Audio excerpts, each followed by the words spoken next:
Have you ever heard of SofaScore?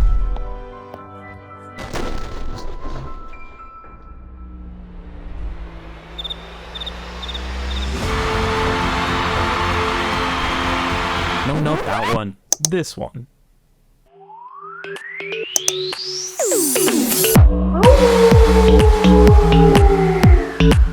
Welcome back to Icepack Sports, the internet's coldest football show. I'm your host Ian, and today we're going to be rating every World Cup Perfect 10 through a game called Judgment Day. Perfect 10s are notoriously difficult to receive, with only 22 being handed out since the '66 World Cup. To find the best one, I'm going to watch and rate each performance based off my first impression.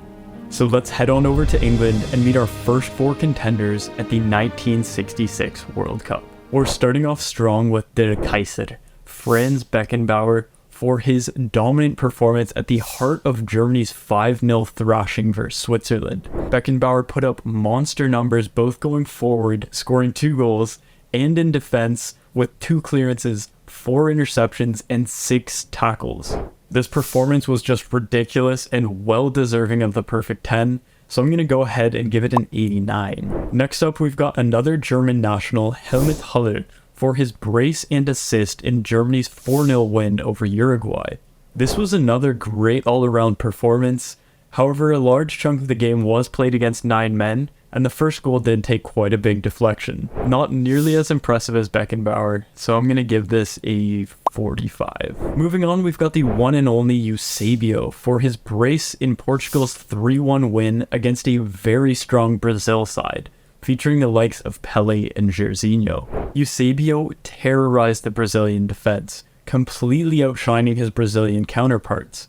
Eusebio often goes overshadowed in conversations about the best players of all time, yet performances like these prove why his name deserves to be right up there with the best. This was a phenomenal performance and showcased how great Eusebio really was. I'm going to give it a 93. And for the final contender from the 1966 World Cup, we have yet again Eusebio. That's right, Eusebio dropped 2 perfect 10 performances in one World Cup. And not only that, he dropped them in back-to-back games, dragging Portugal to a 3rd place finish in their first World Cup appearance. Eusebio scored 4 goals in Portugal's win over North Korea. And if you're anything like me, you'd probably hear North Korea and think that they were meaningless goals against a weak side. However, that is not the case. North Korea were no joke. They just came off of a win versus Italy and sent the Azzurri packing. They even started the game versus Portugal up 3-0 before Eusebio decided to take matters into his own hands and scored 4 consecutive goals as well as forcing the 5th. This performance was nothing short of breathtaking. 99. This tournament definitely set the bar high, and I find it hard to imagine another tournament producing performances better than that. Moving on, let's book a ticket to Mexico, where we'll meet our next 2 contenders at the 1970 World Cup. First of which is Teofilo Cubillas, for his 2 goals and 1 assist in Peru's 3-0 win over Morocco. This Peruvian team played beautiful, free-flowing football, and all their best moves came through the explosive and talented Cubillas. He completed 6 key passes while maintaining a 90% pass accuracy. Fantastic performance from an entertaining player. I'm going to give it a 78. We've then got Tostao going head-to-head with Cubillas in their quarterfinal win over Peru. I've seen quite a bit of the early Brazilian teams, and I don't think that I've given Tostao enough credit. He looked absolutely incredible this match, and I'm giving him an 87. Heading on over to West Germany, we've got a sole contender from the 1974 World Cup. His name? Andres Scharmak, for his 3 goals and 1 assist in Poland's 7-0 destruction of Haiti. The goals were well taken, don't get me wrong.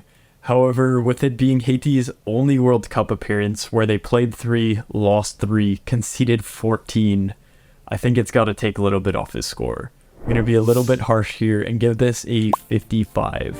Next up, we've got Argentina 78, which produced 3 more contenders. First of which is Heinz Flohe, for his brace in Germany's 6-0 win over Mexico. Flohe is the 3rd German midfielder on this list for his 2 thunderbolts and 7 key passes in this match.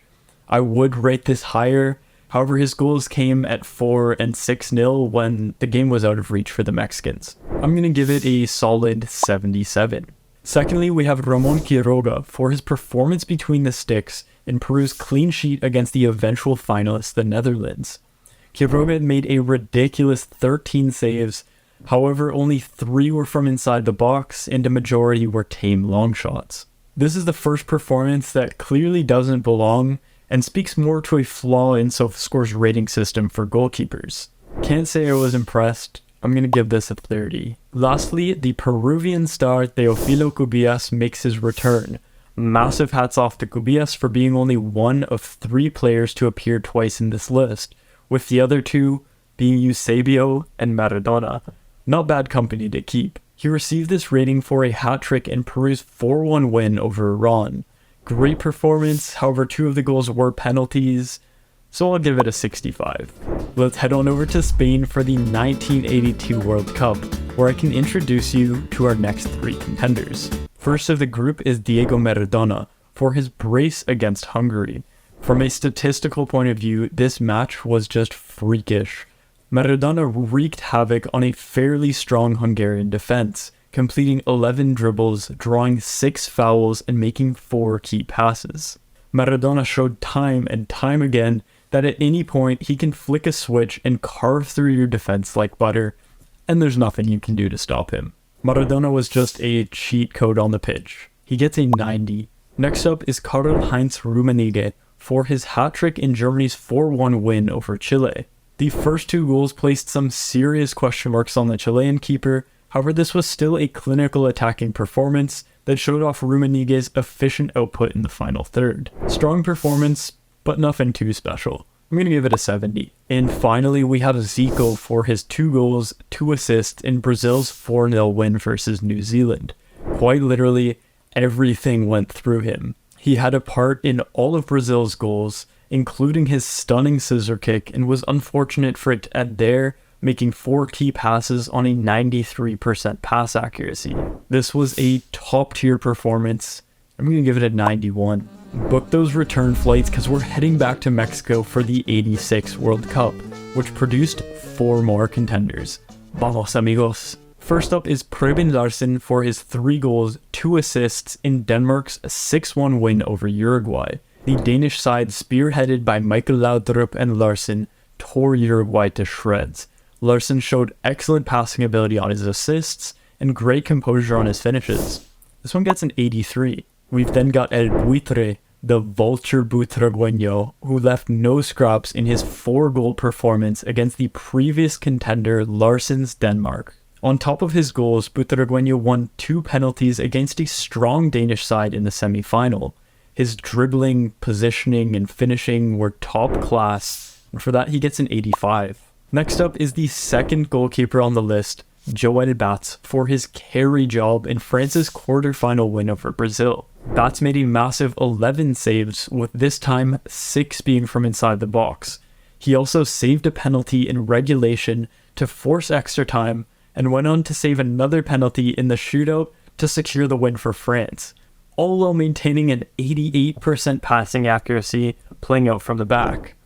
As far as goalkeeping performances go, this is about as good as I've seen. This gets a strong 88. And lastly, from 86, we have the return of Maradona for his brace in Argentina's 2-0 semi-final win over Belgium. Words really can't do this performance justice. I'm sure that Maradona sent home these defenders with some kind of trauma. Maradona's smug face was probably popping up in their nightmares for months, revisiting his winding runs over and over. Wherever there was space, he would find it, either with a dazzling run or a perfectly weighted pass, and it is a crime that he ended this match without a single assist.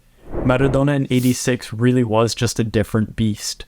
This gets a 99. Next up in our world tour is Italy for the 1990 tournament, which produced a single contender. His name? Lothar Matthäus, for his insane performance against a very strong Yugoslavia team. Matthäus scored 2 absolute rockets, one on his right, one on his left. He played circles around the opposition, completing 95% of his passes, 10 of 10 long balls, 5 key passes. And if that wasn't enough, he also made 6 tackles and 2 interceptions, making his dominance known in literally every aspect of the game. This is inarguably the most complete performance by any player in World Cup history. So for that, I'm giving it a 98. What's that? That's the sound of freedom, baby. We're heading over to the United States of America for the 94 World Cup, where we have another sole contender. The only perfect 10 from 94 was Oleg Salenko for his ridiculous 5 goals and 1 assist in Russia's 6-1 demolition of Cameroon. This must be the most efficient performance in history, with only 35 touches, 8 shots, and 9 passes. He managed to be involved in all 6 of his team's goals. This anomaly of a match gets a rating of 80. We're heading on over to France for the 98 World Cup for our next contender. Ariel Ortega earned this perfect 10 for his brace and assist in Argentina's 5-0 win over Jamaica. Ortega's beautiful finishes opened the lead for Argentina, with his assist and penalty win extending it to 5-0.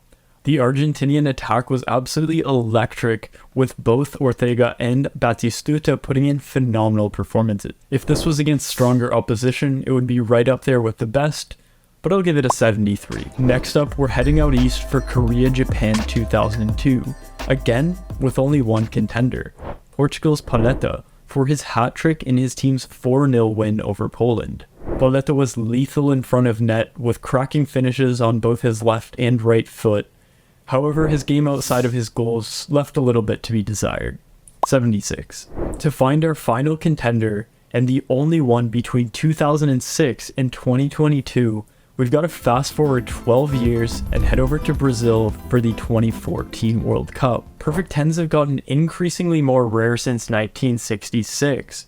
Plenty of players have come close, but the only one to actually get it is Tim Howard, for his unbelievable performance in the United States' 2-1 loss to a very strong Belgian side. He made a world record 15 saves, with 11 of them being inside the box. This was a confident performance. However, for me, a majority of the saves felt more up to bad finishing than incredible goalkeeping. So for that, I'm going to give this a solid 70. And that wraps up our list of contenders. Before I reveal the top spot, quick reminder to hit that subscribe button if you're enjoying the content. Each subscriber represents a fan in the Ice Pack Stadium, and I dream of filling the biggest stadium in the world. But for now, we reside in something a little more humble, the Wilhelmshaven Stadium in eastern Iceland. Once we outgrow the capacity, we can move to something a little more exciting. So let's push for that upgrade. Back to the video. Based off my first impressions, my top 3 are Mateus, Eusebio, and Maradona. All 3 of these performances offer something completely different. From Eusebio's lethal finishing and movement, Maradona's dazzling dribbling, and Mateus's box-to-box domination, they all stand out as generational performances by some of the best players of all time. I could go back and forth all day comparing stats, so I'm going to look elsewhere to make my call. For quality of opposition, Yugoslavia is by far the strongest side based on ELO rankings in 4th place. Next up is surprisingly North Korea in 15th, and 3rd is Belgium in 18th. If we're looking solely on quality of opposition, Mateus has the clear upper hand. Another thing to take into account is the strength of the players' respective sides. Both West Germany and Argentina went on to win the cup, whereas Portugal got knocked out in the semi-final to the eventual winners. Believe it or not, Portugal went into 1966 7 ELO rankings lower than North Korea. Portugal were no powerhouse at this time. So with that in mind, I believe that the greatest perfect 10 performance in World Cup history is Eusebio versus North Korea. In Portugal's first ever World Cup appearance, 3-0 down in the quarterfinal, Eusebio made history. Let me know what you think in the comments. Did I make the right call? As always, thanks for watching, and stay icy.